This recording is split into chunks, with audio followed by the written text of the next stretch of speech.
Hello friends, स्वागत है आपके अपने यूट्यूब चैनल एस के सचिन क्लासेस में। एस के सचिन क्लासेस को सब्सक्राइब, लाइक और शेयर करना मत भूलिए यदि आपको वीडियो पसंद आए तो। ठीक है, तो आज हम प्रैक्टिस सेट। यदि आपको एस के सचिन क्लासेस में विश्वास है तो हमारे चैनल को सब्सक्राइब कर लीजिए। यदि विश्वास नहीं है तो कोई बात नहीं है, सब्सक्राइब कर लीजिए। और UP triple S C PT से रिलेटेड मतलब इंपॉर्टेंट क्वेश्चन डेली हम लेकर आते हैं। इंपॉर्टेंट क्वेश्चन कराए जाते हैं, लेकिन प्रैक्टिस सेट आज कराएंगे। ठीक है, तो प्रैक्टिस सेट आज के जो क्वेश्चन है इंपॉर्टेंट है और प्रैक्टिस सेट से रिलेटेड है। तो आज का क्वेश्चन को शेयर ज़रूर करें और लाइक करें, सब्सक्राइब करें। तो चलिए आज का सेशन स्टार्ट करते हैं।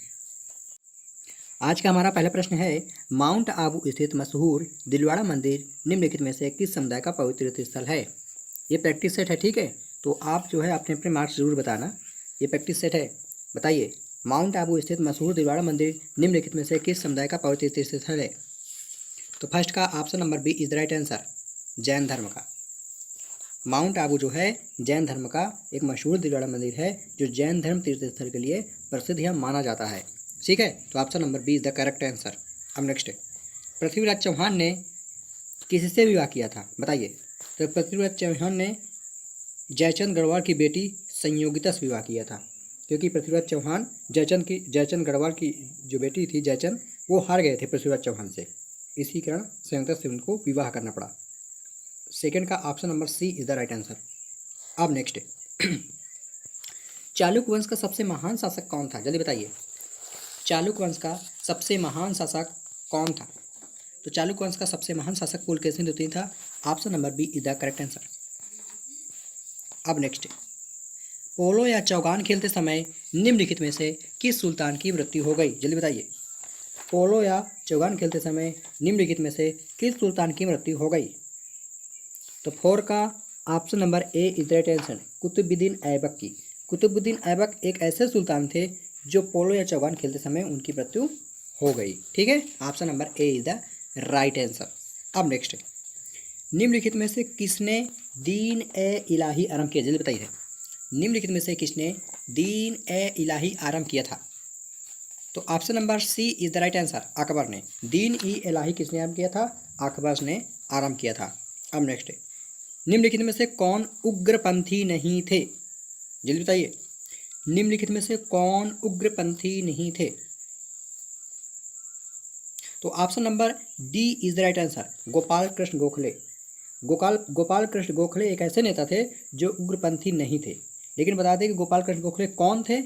ये राजनीतिक गुरु थे। किसके थे, महात्मा गांधी। हमारे जो महात्मा गांधी राष्ट्रपिता हैं, उन्हीं के गुरु गोपाल कृष्ण गोखले राजनीतिक गुरु के नाम से जाने जाते हैं। Option number D is the correct answer.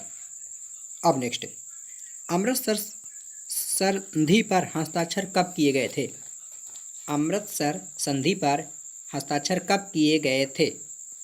तो सेवन का option number C is the right answer, 1809 ईस्वी में अमृतसर पर संधि किए गए थे।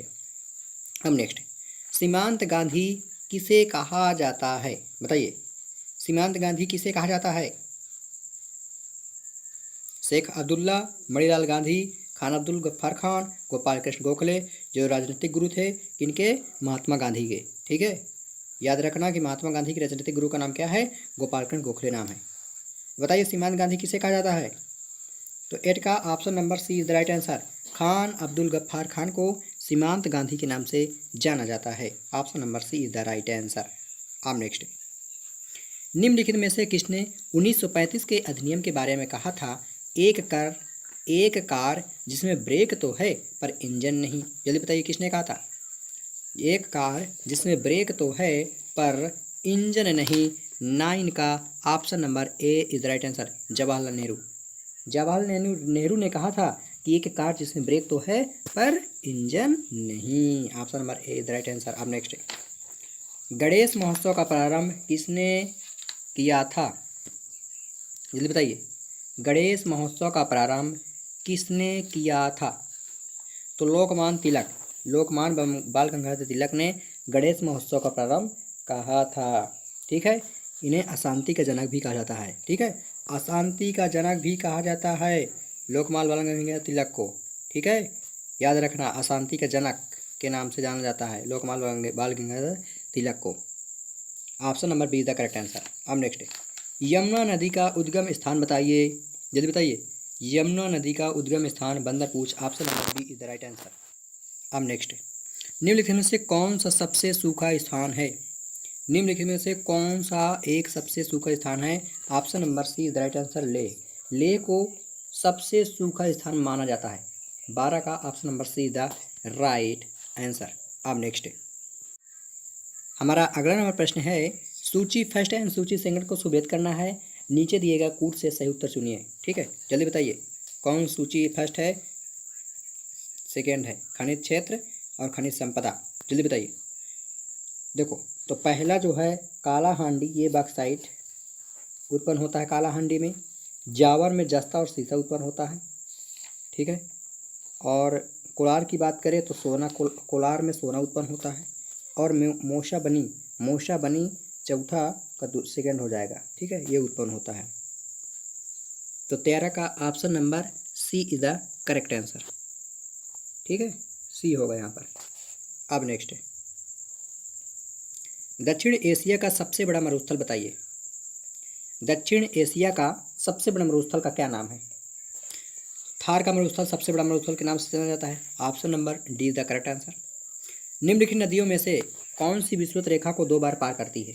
जल्दी बताइए, ऐसी कौन सी नदी है जो विषुवत रेखा को 2 बार पार करती है? जल्दी बताइए। तो option number A is the right answer, जायरे। जायरे एक ऐसी नदी है जो विषुवत रेखा को 2 बार पार करती है। 15 का option number A is the correct answer. अब नेक्स्ट, मेक इन इंडिया का पहला शुभारंभ कब किया गया था? बताइए, मेक इन इंडिया का पहला शुभारंभ कब किया गया था? 16 का। जल्दी बताइए। 16 का। तो मेक इन इंडिया का पहला शुभारंभ सितंबर 2014 में प्रारंभ किया गया था। किसने? सितंबर 2014 में मेक इन इंडिया का पहला शुभारंभ किया गया था। Option number C the correct answer. अब नेक्स्ट, राष्ट्रीय कृषि और ग्रामीण विकास बैंक नाबार्ड की स्थापना कब की गई थी? 17 का आंसर दीजिए जल्दी। राष्ट्रीय कृषि और ग्रामीण विकास बैंक नाबार्ड की स्थापना कब की गई थी? तो 17 का option number C is the right answer, 1982 में। नाबार्ड की स्थापना कब की गई थी? तो 1982 में। Option number C is the correct answer.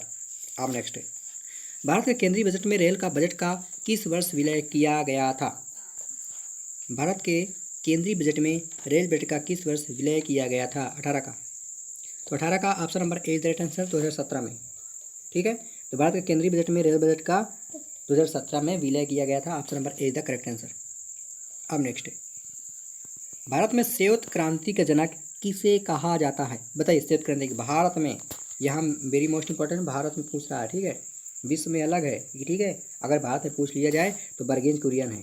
ठीक है, बर्गेज कुरियन भारत में श्वेत क्रांति के जनक के नाम से जाना जाता है। Option number C is the right answer.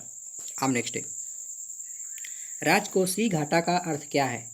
जल्दी बताइए, राजकोषीय घाटा का अर्थ क्या है? 20 बताइए जल्दी से। तो 20 का option number B is the right answer. सरकार के कुल राजस्व और कुल व्यय के बीच के अंतर को राजकोषीय व्यय घाटा के नाम से जाना जाता है। Option number B is the right answer. अब नेक्स्ट, 21, भारतीय संविधान में अवशिष्ट शक्तियों का विचार किस संविधान से लिया गया है? जल्दी बताइए, भारतीय संविधान में अवशिष्ट शक्तियों का विचार किस संविधान से लिया गया है? तो 21 का option number B is the right answer, Canada के संविधान से लिया गया है। कहाँ से? कनाडा के संविधान से क्या लिया गया है? अवशिष्ट शक्तियों का विचार किस संविधान से लिया गया है? कनाडा संविधान से। Option number B is the correct answer. Option number B is the right answer. अब नेक्स्ट, संविधान का कौन सा भाग संविधान संशोधन से संबंधित है? जल्दी बताइए। 22 नंबर बताइए, संविधान का कौन सा भाग संविधान संशोधन से संबंधित है? तो भाग एक्स मतलब 20, भाग 20। Option number D is the correct answer. अब नेक्स्ट, उत्तर प्रदेश की प्रथम महिला मुख्यमंत्री कौन थी? उत्तर प्रदेश की पहली महिला मुख्यमंत्री कौन थी? जल्दी बताइए। तो 23 का option number D is the right answer. Uttar Pradesh की पहली मुख्यमंत्री का नाम सुचेता कृपलानी थी। Option number D is the right answer. कौन थी? सुचेता कृपलानी। अब नेक्स्ट, राष्ट्रपति मंत्रिपरिषद के सदस्य को कैसे बर्खास्त कर सकते हैं? जल्दी बताइए, राष्ट्रपति मंत्रिपरिषद के सदस्य को कैसे बर्खास्त कर सकते हैं? तो option number C is the right answer, प्रधानमंत्री के सिफारिश पर। प्रधानमंत्री के सिफारिश पर राष्ट्रपति मंत्रिपरिषद को बर्खास्त कर सकते हैं। ठीक है, तो प्रधानमंत्री की सिफारिश पर ही राष्ट्रपति मंत्रियों की नियुक्ति करता है। ठीक है, option number C is the right answer. अब नेक्स्ट, भारतीय संविधान के अनुसार सरकार के कितने अंग हैं? बताइए। भारतीय संविधान के अनुसार सरकार के कितने अंग हैं? तो option number C is the right answer, 3 अंग हैं। ठीक है, अब नेक्स्ट है विधायिका, संसद और न्यायपालिका, कार्यपालिका, यही तो है। 26 डायरेक्टर निम्नलिखित में से किसकी एसआई इकाई है? डायरेक्टर, तो डायरेक्टर लेंस की क्षमता की इकाई है। Option number C is the right answer, option number C is the right answer. तो बताइए 26 डायरेक्टर निम्नलिखित में से किसकी एसआई इकाई है? तो 26 का option number C is the correct answer, lens की क्षमता का। लेंस की क्षमता का डायरेक्टर इकाई है। तो लेंस की क्षमता को किससे प्रदर्शित किया जाता है? पी से प्रदर्शित किया जाता है। पी बराबर 1/f मीटर में, क्या पी बराबर 1/f मीटर में ये डायरेक्टर का लेंस की क्षमता की डायरेक्टर इकाई होती है। Option number C is the right answer. अब नेक्स्ट है यदि एक लोलक निर्वात में दोलन करता है, कोई लोलक है यदि निर्वात में दोलन करता है, इधर उधर, ठीक है, गति करता है, तो बताइए इस लोलक की समयावधि क्या हो जाएगी? तो ये अपवर्तित रहेगी। Option number C is the right answer, न घटेगी न बढ़ेगी, न पहले बढ़ेगी न फिर घटेगी। Option number C is the right answer, अपवर्तित रहेगी। जैसे वायु में दोलन कर गति करता है उसकी समयावधि उसी प्रकार रहेगी जिस प्रकार निर्वात में और वायु दोनों में रहती है। ठीक है, तो option number C is the right answer, अपवर्तित रहेगी, वो उसी प्रकार से गति करता रहेगा जैसे पहले करता था। ठीक है, option number C is the right answer. अब नेक्स्ट निम्नलिखित में से बेकिंग सोडा का रासायनिक सूत्र बताइए। बताइए बेकिंग सोडा का रासायनिक सूत्र बताइए। तो बेकिंग सोडा का रासायनिक नाम NaSCO3 होता है। क्या होता है? NaSCO3। और सोडियम हाइड्रोजन कार्बोनेट क्या होता है? Sodium hydrogen carbonate. Option number B is the right answer, baking soda का रासायनिक नाम है। अगर पूछ ले रासायनिक सूत्र तो NaSCO3 होता है। ठीक है, वेरी मोस्ट इंपॉर्टेंट क्वेश्चन है, जल्दी याद करिए, क्योंकि पीटी एग्जाम में 5 क्वेश्चन विज्ञान से आते हैं। ठीक है, 5 क्वेश्चन विज्ञान से आते हैं और ऐसे क्वेश्चन कुछ भी हो सकते हैं। ठीक है, रासायनिक नाम भी पूछा जा सकता है, रासायनिक सूत्र भी पूछा जा सकता है, हैं बहुत सारे क्वेश्चन कुछ भी पूछे जाते हैं, लेकिन 5 क्वेश्चन पूछे जाते हैं। कुछ बायो से भी पूछे जा सकते हैं, जैसे बायो को आ ही गया है। नियासिन जो विटामिन बी कॉम्प्लेक्स ग्रुप का एक विटामिन है, की कमी से कौन सा रोग होता है? जल्दी बताइए। नियासिन जो विटामिन बी कॉम्प्लेक्स ग्रुप का एक विटामिन है, की कमी से कौन सा रोग होता है? तो 29 का option number B is the right answer, pellagra रोग होता है। कौन सा रोग होता है? पेलाग्रा रोग होता है। अब नेक्स्ट निम्नलिखित में से कौन सा सही खाद्य श्रृंखला को दर्शाता है? जल्दी बताइए। निम्नलिखित में से कौन सा सही खाद्य श्रृंखला को दर्शाता है? क्या सबसे पहले घास, फिर मेढक, कीट, गरुड़, सर्प? जल्दी बताइए। ये तो होगा नहीं, ये गलत हो जाएगा। सेकंड क्या कह रहा है? घास, कीट, मेढक, सर्प, गरुड़। सर थर्ड क्या कह रहा है? सबसे पहले घास, फिर सर्प, गरुड़, कीट, मेढक। नहीं, ये भी गलत हो जाएगा। घास, ये भी गलत हो जाएगा, लेकिन ऑप्शन नंबर बी सही हो जाएगा। क्यों? सबसे पहले घास सबसे छोटी होती है, घास के ऊपर कीट रेंगते हैं, कीट के ऊपर मेढक उछलते हैं, और मेढक से बड़े सर्प होते हैं, और सर्प के ऊपर गरुड़ होते हैं जो वायु में उड़ते हैं। तो option number B is the right answer. ठीक है, अब नेक्स्ट है, अब यहाँ पर कुछ मैथ के क्वेश्चन आ चुके हैं। ठीक है, कैसे क्वेश्चन आ चुके हैं? मैथ के क्वेश्चन आ चुके हैं। ठीक है, तो मैथ के क्वेश्चन ऐसे क्वेश्चन होते हैं जिन्हें सॉल्व करना पड़ता है, तभी होते हैं, और एकदम ईजी क्वेश्चन है, इन्हें तुरंत सॉल्व करते हैं, एलसीएम लेते हैं तुरंत आ जाता है ना।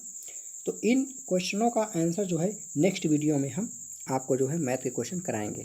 ठीक है, इस वीडियो में नहीं कराएंगे, इसमें केवल स्टैटिक जीके, मैथ और रीजनिंग छोड़ के बाकी सारे मॉडल पेपर को हल कराएंगे। ठीक है, मैथ और रीजनिंग अगले वीडियो में हम लेकर आएंगे जल्द से जल्द। ठीक है, तब तक के लिए मैथ और रीजनिंग का वेट करिए, हम मैथ रीजनिंग जरूर लेकर आएंगे और अच्छा से अच्छे कराएंगे। ठीक है, तो हम अगला क्वेश्चन करते हैं। तो यहाँ पर हिंदी के मोस्ट इंपॉर्टेंट क्वेश्चन 5 हैं। ठीक है, 5 क्वेश्चन हिंदी से पूछे जाते हैं, 5 इंग्लिश से पूछे जाते हैं, 5 क्वेश्चन हिंदी व्याकरण से पूछे जाते हैं। हिंदी व्याकरण का पहला प्रश्न है, कवि का स्त्रीलिंग क्या है? जल्दी बताइए, कवि का स्त्रीलिंग क्या है? तो कवि का स्त्रीलिंग कवयित्री है। Option number C is the correct answer. अब नेक्स्ट, पैर शब्द का समानार्थी नहीं है। जल्दी बताइए। देखो, पद पैर को कहा जाता है, चरण पैर को कहा जाता है, पद भी पैर को कहा जाता है, पग ये भी पैर को कहा जाता है, लेकिन ऑप्शन नंबर सी जो नौ है इसे पैर का समानार्थी नहीं है। Option number C is the right answer. ठीक है, अब नेक्स्ट, कौन सा शब्द बिजली का पर्याय है? जल्दी बताइए, कौन सा शब्द बिजली का पर्याय है? ये बताना है हमको। सरवरी, तनिया, रमड़ी, दामनी। देखो बिजली का पर्याय की बात करें तो दामनी है, दामनी पर्याय बची है बिजली का, लेकिन सरवरी, तनिया, रमड़ी ये सब नहीं है। 39 क्वेश्चन क्या है, निम्नलिखित में से अशुद्ध वाक्य बताना है। ठीक है, निम्नलिखित में से अशुद्ध वाक्य क्या है ये हमको बताना है। देखो फर्स्ट नंबर क्या कह रहा है, गौतम ऋषि की पत्नी का नाम अहिल्या था। भाई ये तो सही लग रहा है, गौतम ऋषि की पत्नी का नाम अहिल्या था। इस कार्य में बहुत विलंब हो गया, ये भी हमारा सही लग रहा है। रसगुल्ला बहुत स्वादिष्ट है, ये भी हमारा सही लग रहा है।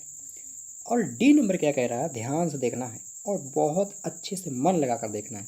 डी नंबर क्या कह रहा है, एक गुलाब की माला खरीद लेना। क्या कह रहा है, एक गुलाब की माला खरीद लेना। कोई एक गुलाब की माला कहीं होती है क्या? अरे बहुत सारे गुलाब उसमें होंगे तभी तो माला बनेगी, कोई एक गुलाब की माला सुख होगा नहीं। तो ऑप्शन नंबर डी जो हो जाएगा हमारा राइट हो जाएगा। ठीक है, तो option number D is the correct answer. अशुद्ध वाक्य है, कोई एक गुलाब की माला नहीं होती, बहुत सारे गुलाब होंगे तब माला जाके बनेगा। तो option number D is the right answer. अब नेक्स्ट, जो युद्ध में स्थिर हो उसे क्या कहा जाता है? भाई जो युद्ध में स्थिर हो उसे युधिष्ठिर के नाम से जाता है। Option number C is the right answer. अब यहाँ पर हम direction read the passage carefully and answer correspondence question एक तरह से 45 तक करना है। ठीक है, हमको सबसे पहले इस पैसेज को रटना है, मतलब पढ़ना है, और पढ़ने के बाद क्वेश्चन का आंसर देना है। तो यहाँ पर दिया क्या है, read the passage carefully answer the corresponding question. ठीक है, तो for most people music in important part of daily life. Some rely on music to get them through the morning commute, while other turn off a favorite playlist to stay pumped during a workout. ठीक है, तो यहाँ पर मतलब passage ना पढ़कर सीधा question में ध्यान देते हैं, और जैसे हम क्वेश्चन में ध्यान देंगे, तो यहाँ से थोड़ा ढूंढ ले सकते हैं। भाई पहले पढ़ेंगे फिर क्वेश्चन देंगे तो ज़्यादा टाइम वेस्ट होगा, मेरे ख्याल हमारे तरफ से, हमारे ध्यान से। ठीक है, तो हम आइए यहाँ से हम क्वेश्चन की ओर चलते हैं आगे। कह रहा है music is often linked to. क्या कह रहा है, music is often linked to. अब यहाँ पर इसका आंसर ढूंढना है हमको। कहाँ ढूंढना है, पैसेज में ढूंढना है कि लिंक्ड टू कहीं मिल जाए पैसेज में। ठीक है, यहाँ पर ढूंढना है। देखो ध्यान दो, कहीं नज़र डालो, जिसकी नज़र तेज है वही ढूंढ पाएगा। तो जल्दी ढूंढिए। देखो यहाँ लिखा है ना, music is often link to mood, तो इसका आंसर क्या हो जाएगा, मूड हो जाएगा ना। आंसर क्या हो जाएगा, मूड हो जाएगा। ठीक है, हाँ मूड हो जाएगा आंसर इसका। ठीक है, तो music is often link to mood, option number B is the correct answer. Next क्या कह रहा है, how is music an important part of life. क्या कह रहा है, हाउ कैसे, इज म्यूजिक एन इम्पॉर्टेंट महत्वपूर्ण पार्ट ऑफ लाइफ, हमारे जीवन का भाग क्या बहुत इम्पॉर्टेंट है। कैसे म्यूजिक कैसे इम्पॉर्टेंट है, म्यूजिक हमारा जो है कैसे इम्पॉर्टेंट है, कैसे बताना है। तो it makes us feel different emotions. बिल्कुल सही है, हमको जो है डिफरेंट इमोशन फील कराता है music. Option number A is the right answer. फिर क्या कह रहा है, which of the statement is true. कह रहा है कौन सा स्टेटमेंट है जो एकदम ट्रू है, अच्छा है, सही है, बताइए जल्दी से कौन सही है 43 का। तो यहाँ पर हमको देखना है, इसी में से आंसर देना है ना। यहाँ पर ये देखो, जब ध्यान से इसे देखेंगे ना, यहाँ देखो नजर डालो कहीं है, ए सर्टेन क्या लिखा है, a certain song can us feel happy, sad, energy, relax because music can have such an impact on person's mindset and well-being. It should come as no surprise that music therapy has been, क्या लिखा है ना, all forms, ये देखो all forms है ना, all forms of music में है वो, ये देखो ये सही है, थेराप्यूटिक इफेक्ट्स। ठीक है, ये यहाँ पर है all forms of therapeutic effects, effect है कहीं लास्ट में, इफेक्ट है होना चाहिए उसमें, है ये है। देखो option number D is the right answer. All forms of music में इफेक्ट्स लिखा है ना, इफेक्ट्स आया लास्ट में, ये 43 का option number D is the correct answer हो जाएगा। अब यहाँ पर देखो बताना है, एक 3 क्वेश्चन होते हैं। अब 44 क्या है, एक एंटोनिम्स आता है और एक सिनोनिम्स आता है, उसी पैसेज से पूछ लिया जाता है। तो give synonyms for the following word ample. Ample का मेगर है, सफिशिएंस, नारो, शार्ट। जल्दी बताइए 44 का कौन सा सही हो जाएगा? 44 का ऑप्शन नंबर ए राइट है, सफिशिएंट। सफिशिएंट क्या है? सिनोनिम्स है, और सिनोनिम्स का मतलब होता है पर्यायवाची। एम्पल, सफिशिएंट, ठीक है। अब next, give antonyms for the following word. Barbaric, barbaric होता है शब्द। बारबेरिक क्या होता है? बारबेरिक को हिंदी में कहते हैं शब्द, ठीक है। तो ये सिविलाइट हो जाएगा। क्या हो जाएगा? सिविलाइट। ऑप्शन नंबर बी राइट है। एंटोनिम्स मतलब विलोम शब्द, ठीक है, शब्द का अशब्द हो जाएगा। ऑप्शन नंबर बी राइट है। अब नेक्स्ट, ठीक है, ये हमारे कुछ रीजनिंग, हमने क्या कहा था कि रीजनिंग और मैथ के क्वेश्चन जो है हम बाद में कराएंगे, ठीक है। फिर भी देखो 46 कह रहा है, एकदम अच्छा है, सही है। खराब का अच्छा है तो खराब दोस्त का आबाद हो जाएगा। क्या हो जाएगा? आबाद हो जाएगा, ठीक है। 47 है, इसे बाद में कराएंगे क्योंकि मैटर है। तो देखो यम के बाद कितने बाद यस किया है? अर्थ सीएम के पिता है तो ध्रुव विमल का बेटा है, यहाँ इसे बाद में कराएंगे, अभी नहीं। अभी फिलहाल हम क्वेश्चनों को जीके जीएस के क्वेश्चन का ध्यान देंगे। हमने कहा था रीजनिंग और मैथ, रीजनिंग और मैथ क्वेश्चन को हम बाद में देखेंगे, ठीक है। रीजनिंग और मैथ के क्वेश्चन को बाद में देखेंगे। यहाँ से देखो ध्यान से, यहाँ से हो गया ना हमारा। हाँ देखो 51 क्वेश्चन है। जून 2022 में किस भारतीय प्रबंधन संस्थान ने देश का पहला कृषि भूमूल्य सूचकांक लॉन्च किया है? जल्दी बताइए। जून 2022 में किस भारतीय प्रबंधन संस्थान ने देश का पहला कृषि भूमि मूल्य सूचकांक लॉन्च किया है? 51 का जल्दी बताइए कौन सा आंसर सही हो जाएगा 51 का? तो 51 का जल्दी बताइए कौन सही हो जाएगा? तो option number A right answer, IIM Ahmedabad. फरवरी 2022 में शुरू किए गए सार्वभौमिक टीकाकरण कार्यक्रम सघन मिशन इंद्रधनुष 4.0 को राज्यों अथवा केंद्र शासित प्रदेशों के कितने जिलों में संचालित किया जाएगा? जल्दी बताइए 52 का। 52 का आंसर दीजिए। 52 का option number C is the right answer. 416 जिलों में। कितने? 416 जिले में। अब नेक्स्ट है, फरवरी 2022 में किस सुरंग को 10,000 फीट से अधिक ऊंचाई पर स्थित सबसे लंबी राजमार्ग सुरंग के रूप में वर्ल्ड बुक ऑफ रिकॉर्ड द्वारा मान्यता दी गई है? जल्दी बताइए। तो फरवरी 2022 में किस सुरंग को 10,000 फीट से अधिक ऊंचाई पर स्थित सबसे लंबी राजमार्ग सुरंग के रूप में वर्ल्ड बुक ऑफ रिकॉर्ड द्वारा मान्यता दी गई है? तो अटल सुरंग, option number D is the right answer. Atal सुरंग को जो मान्यता दी गई, ठीक है, वर्ल्ड में अटल सुरंग, option number D is the right answer. अब नेक्स्ट है, हेनले एवं पार्टनर्स द्वारा जारी हेनले पासपोर्ट सूचकांक 2022 Q3 में भारत में कौन से स्थान प्राप्त हुआ? जल्दी बताइए। हेनले एवं पार्टनर्स द्वारा जारी हेनले पासपोर्ट सूचकांक 2022 Q3 में भारत को कौन सा स्थान प्राप्त हुआ है? 54 का जल्दी बताइए। तो 54 का option number C the right answer, 87वां। क्या? 87वां, 87, option number C the right answer. मई 2022 में किस देश को association of Asia election authorities AAEA का अध्यक्ष चुना गया है? तो Bharat, option number D is the right answer. यह ठीक है। 55 का option number D correct answer.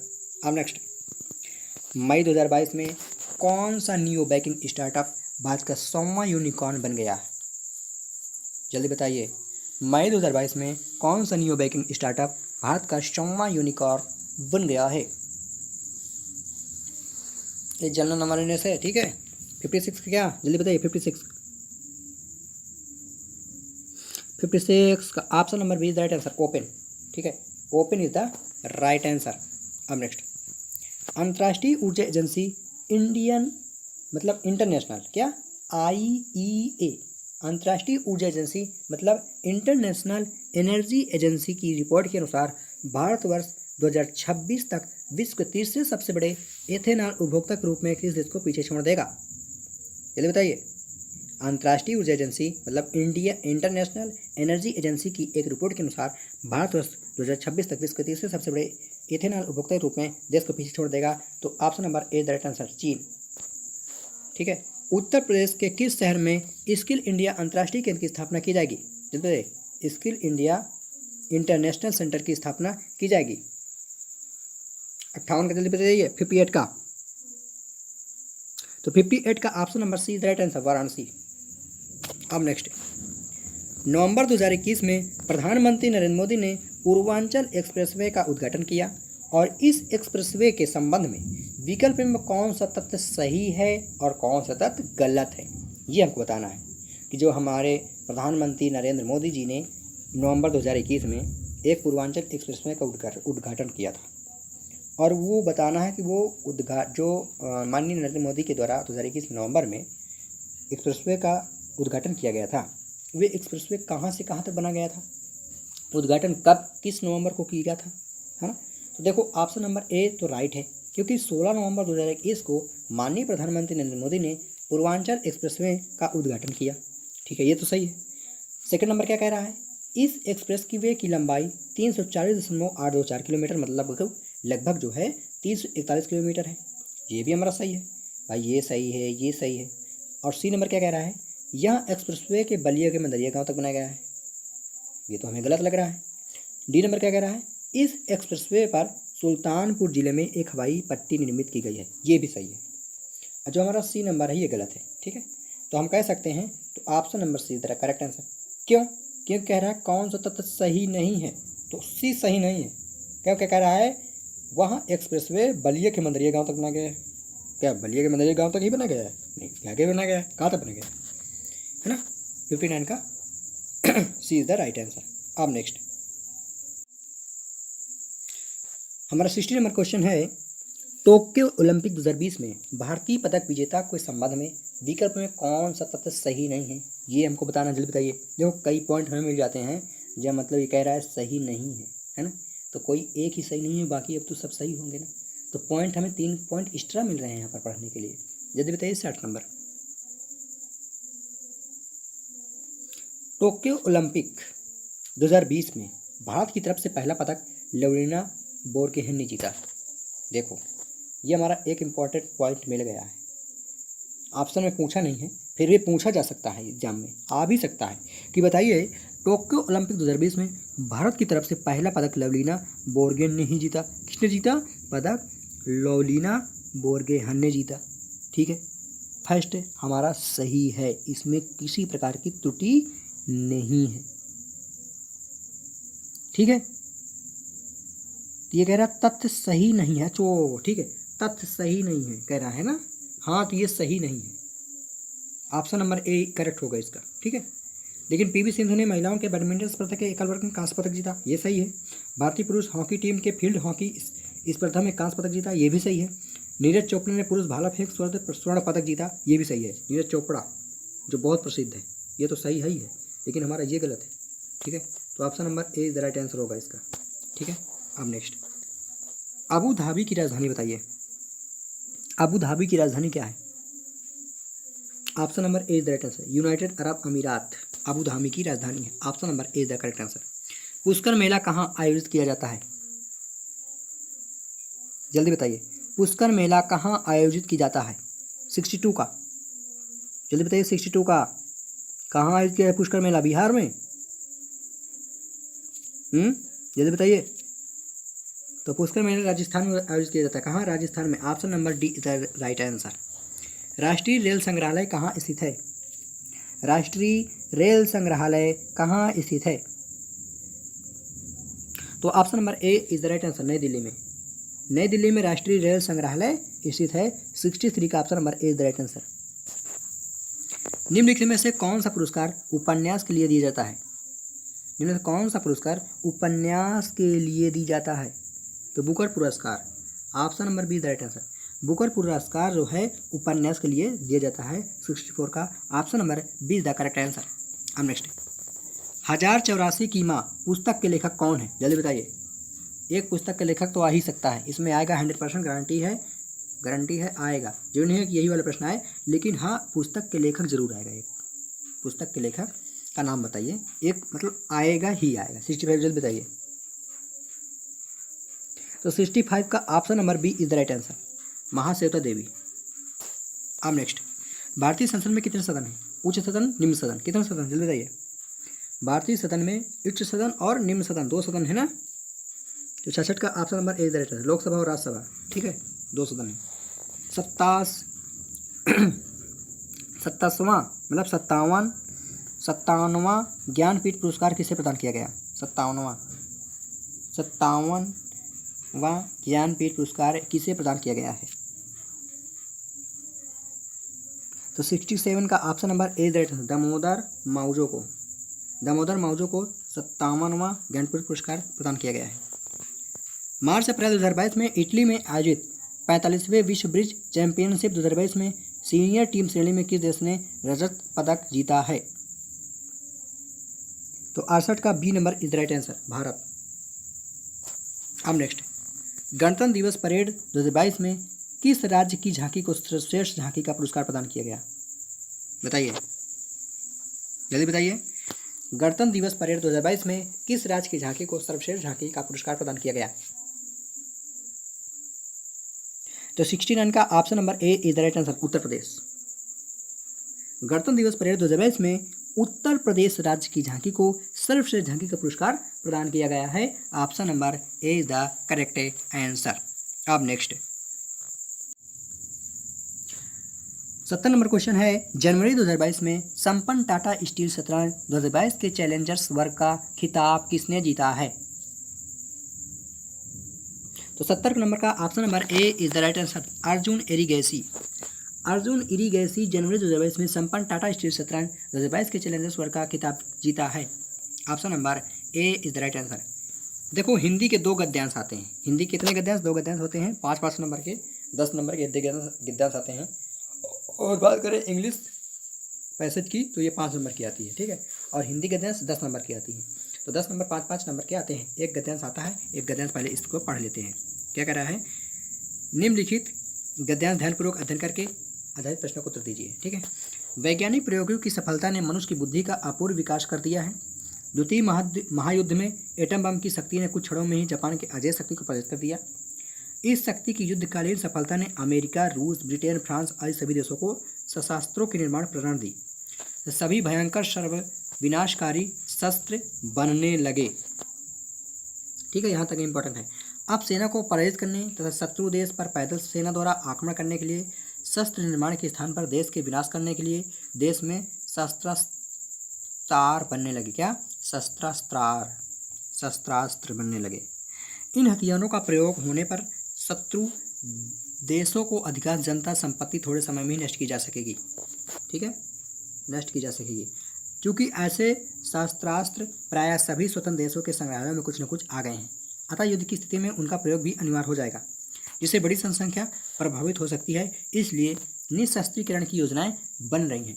शस्त्रास्त्रों के निर्माण की जो प्रक्रिया अपनाई गई, उसी के कारण आज इतने उन्नत शस्त्रास्त्र बन गए हैं जिनके प्रयोग से व्यापक विनाश आसन्न दिखाई पड़ता है। अब भी परीक्षणों को रोकथाम तथा बने शस्त्रों का प्रयोग रोकने के मार्ग खोजे जा रहे हैं। इन प्रयासों के मूल में एक भयंकर आतंक और विश्व विनाश का भय कर रहा है। तो इस गद्यांश का मूल कथन क्या है, जल्दी बताइए। मूल कथन क्या है? पढ़ चुके हैं तो मूल कथन तो पता ही हो गया ना। विश्व में शस्त्रास्त्रों की होड़ की आतंक तथा सर्वनाश का भय। जल्दी बताइए, इसमें क्या सही लग रहा है कि इस गद्यांश का मूल कथन क्या है? 71 का। तो 17 का 1 का option number D is the right answer, निशस्त्रीकरण और विश्व शांति। विश्व शांति चाहता है ना, option number D right answer 71 का। अब नेक्स्ट, भयंकर विनाशकारी आधुनिक शस्त्रास्त्रों को बनाने की प्रेरणा किसने दी है? अमेरिका ने कि अमेरिका के विजय ने, जापान पर किए गए अणुबम ने कि बड़े देशों पर प्रतिस्पर्धा ने? 72 का बी नंबर, अमेरिका की विजय ने। अमेरिका की विजय ने भयंकर विनाशकारी आधुनिक शस्त्रास्त्रों को बनाने की प्रेरणा दी है। 72 का option number B is the right answer. अब नेक्स्ट, एटम बम की अपार शक्ति का प्रथम अनुभव कैसे हुआ? जल्दी बताइए। अमेरिका, रूस, ब्रिटेन, फ्रांस की प्रतिस्पर्धा से, अमेरिका की वजह से, जापान में हुई भयंकर विनाशलीला से, जापान में अजय शक्ति की पराजय से। 73 का जल्दी बताइए। तो 73 का option number B is right है, जापान की अजय शक्ति पराजय से हमारा एटम बम की अपार शक्ति का प्रथम अनुभव हुआ था। अभी हम पढ़ चुके हैं इसीलिए, क्योंकि हिंदी है तुरंत याद हो जाती है ना। पढ़ लो, याद कर लो, तुरंत आंसर दे दो। बड़े बड़े देश आधुनिक विनाशकारी शस्त्रास्त्र क्यों बना रहे हैं? क्यों बना रहे हैं पता है? अपनी अपनी सेनाओं में कमी करने के उद्देश्य से। भाई कमी करने के उद्देश्य से बना रहे हैं क्या? अपनी शस्त्रों का प्रयोग करने के उद्देश्य से, अपना सामरिक व्यापार बढ़ाने के लिए, पारस्परिक भय के कारण। जल्दी बताइए क्यों बना रहे हैं? 74 का भय के कारण, पारस्परिक भय के कारण बना रहे हैं, ठीक है। भाई भय है कि वो बना लो, तुम बना लो, तुम बना लो, सभी लोग बना लो, ताकि हमारी तरफ भी कोई अटैक करे तो हम भी अटैक कर सकें, ठीक है। तो 74 का option number D is the right answer. अब नेक्स्ट है ठीक है। अब नेक्स्ट नंबर क्वेश्चन है, आधुनिक युद्ध भयंकर और विनाशकारी होते हैं क्योंकि, जल्दी बताइए। क्योंकि दोनों देशों के शस्त्रास्त्र इन युद्धों में समाप्त हो जाते हैं, अधिकांश जनता उनकी संपत्ति नष्ट हो जाती है ना, ये पढ़ते हैं। Option number B is right answer. अधिकांश जनता और उनकी संपत्ति नष्ट हो जाती है, शुरू में ही दिया है, समझो 2-3 लाइन के बाद ये चीज़ दिया था ना। 25 का option number B is the right answer. आया समझो कुछ इसी प्रकार करना है हमको पेपर में। 75 का B number is the right answer. अब देखो एक दिया है और वैसे इसको भी पढ़ लेते हैं। नीचे दिए गए अनुच्छेद को पढ़िए और प्रश्न संख्या 76 से 80 तक के सही विकल्प को चयन कीजिए। अंत में मैंने कहा, भाइयों हम अपनी प्राथमिक पाठशाला में इससे भी अधिक काम कर सकते हैं। इतना काम कर सकते हैं कि वर्तमान प्राथमिक शिक्षा का रूप ही बदल जाए, काया पलट हो ही जाए। लेकिन बात यह है कि इसके लिए काम करने वालों को जरूरत है। दुनिया की जो सूरत आज है पहले नहीं थी। सूरत बदलने का काम मनुष्यों ने ही तो किया है ना। आवश्यकता है लगन की, प्रखर आत्मविश्वास की, अखंड एकनिष्ठा की। यह जरूरत नहीं है कि अंग्रेजी पढ़े लिखे ही अच्छे प्रयोग कर सके। या तो थोथी बताती है या थोथी बात है। जब आदमी कुछ करना नहीं चाहता तब ऐसे ही बहाने बनाता है। सच्ची चीज़ तो दिल की लगन है, वह लगन जो किसी चीज़ के लिए तड़पने वाली हमारी आत्मा से हमें प्राप्त होती है। और चंपक लाल जी, परिणाम की चिंता तो प्रयोग करने वालों को जितनी होती है उतनी दूसरों को कभी हो ही नहीं सकती। आप वेतन वृद्धि की इच्छा से अच्छे परिणाम की चेष्टा करते हैं और मैं प्रयोगों के लिए प्रयोग करता हूँ जिससे मेरा उद्देश्य सिद्ध हो और कार्यक्षेत्र व्यापक बने। मुझे चिंता रहती है कि कहीं मेरी निष्फलता मेरे बाद के प्रयोग करने वालों को लिए बाधक न बन जाए। किसी भी स्थिति को बदलने के लिए कैसे लोगों को जरूरत होती है। देखो एक क्वेश्चन आ गया है कि बताइए किसी भी स्थिति को बदलने के लिए लोगों को कैसे जरूरत होती है। 76 का, जिनके दिल में लगन होती है ना भाई, जिनके दिल में लगन होती है, पढ़ चुके हैं। Option number D is the right answer. अंग्रेजी पढ़े लिखे ही अच्छे प्रयोग कर सकते हैं, कथन सही है ये गलत है। बताइए कि भाषिक पूर्वाग्रहों से ग्रसित है, अंग्रेजों की महत्ता का दर्शाता है। इसमें कहा है ना कि क्या अंग्रेजी पढ़े लिखे ही प्रयोग कर सकते हैं, ये तो एक बहाना ही है ना, बहाना है। जल्दी बताइए। 77 का ऑप्शन नंबर सी राइट है, भाषिक पूर्वाग्रहों से ग्रसित है। उपर्युक्त अनुच्छेद में सूरत का अर्थ क्या है। काया, स्थिति, रूप, दुर्दशा। पहले सूरत कैसी थी, आज की सूरत कैसी है, बताइए। सी स्थिति है ना, स्थिति आज पहले स्थिति कैसी थी, आज की स्थिति बदल चुकी है ना। और फिर सूरत का अर्थ क्या है। लेखक क्या उद्देश्य है, लोग काम करें। लेखक का क्या उद्देश्य है, लोग काम करें, लोग प्रयोग करें, बाधाओं को समाप्त करना, स्थितियों को बदलाव लगना। शायद डी नंबर होगा इसमें ना, 79 का 79 का डी ही होगा ना, स्थितियों को बदलाव लाना। Option number D is the right answer. सामान्यतः लोग अच्छे परिणाम क्यों चाहते हैं। सामान्यतः लोग अच्छे परिणाम क्यों चाहते हैं, शायद ये लास्ट क्वेश्चन है, जल्दी दीजिए फिर मैथ के क्वेश्चन लाएंगे। धनार्जन के लिए, किसके, धनार्जन के लिए। Option number B is the right answer. सामान्यतः लोग अच्छे परिणाम चाहते हैं अपनी धन अर्जित करने के लिए, अपनी धन अर्जित करने के लिए, ठीक है। तो option number B is the right answer. मैं आशा करता हूँ कि मेरी वीडियो आपको बहुत ज़्यादा पसंद आई होगी। अगर आपको पसंद आई हो तो चैनल को लाइक करें, सब्सक्राइब करें और शेयर करें ताकि आपको इसी तरह नए नए प्रैक्टिस सेट इंपॉर्टेंट क्वेश्चन मिल सकें। तो ठीक है, आज के सेशन के लिए इतना ही बस समाप्त करते हैं। जय हिंद, वंदे मातरम, जय श्री कृष्णा। अच्छे वीडियो के साथ अगले सेशन में फिर से मिलते हैं, तब तक के लिए वंदे मातरम।